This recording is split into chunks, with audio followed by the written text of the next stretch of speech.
I was locked in the apartment. No phone. No keys. No way to leave. It didn't happen suddenly. It started gradually. First came the shouting. Then the restrictions. Then control. I was told where I could go, who I could talk to, who I could call. If I didn't obey, there were scandals. I tolerated it for a long time. Because it was my family. That day he was angry from the morning. Something didn't please him. He was looking for a reason. And he found one.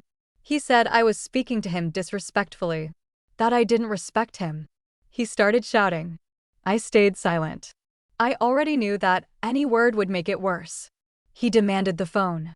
Said I was complaining too much to someone. I gave it to him. He checked calls and messages. He still didn't like something.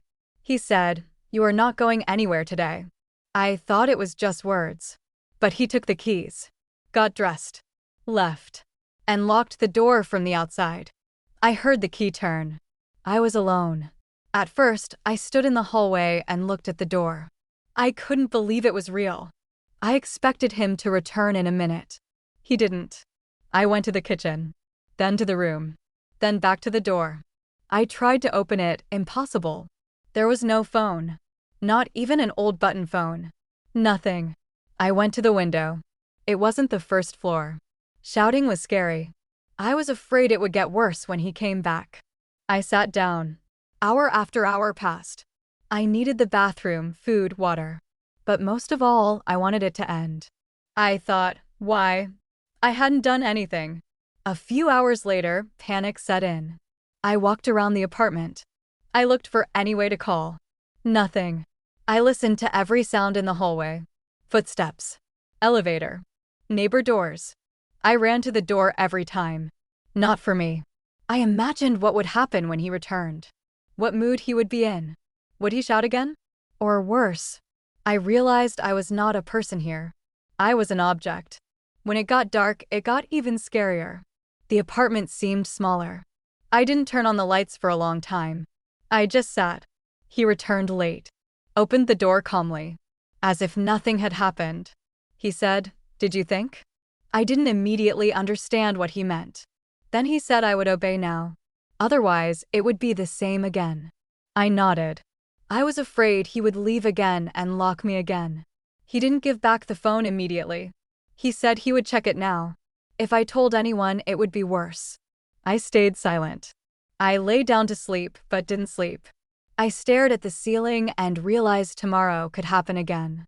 And it did. A few days later, something else upset him. Shouting again.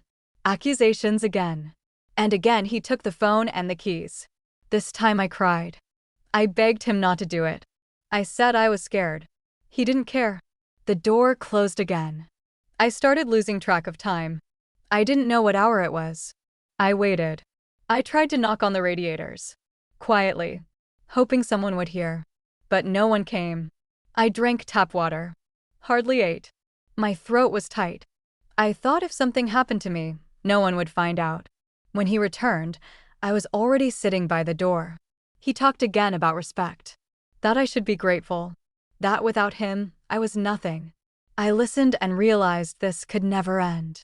I began to fear the morning. Because in the morning, he could decide to punish me. I stopped calling friends. Stopped going out unnecessarily. I tried to be quiet, invisible. But it didn't help. One day, he locked me in for the whole day.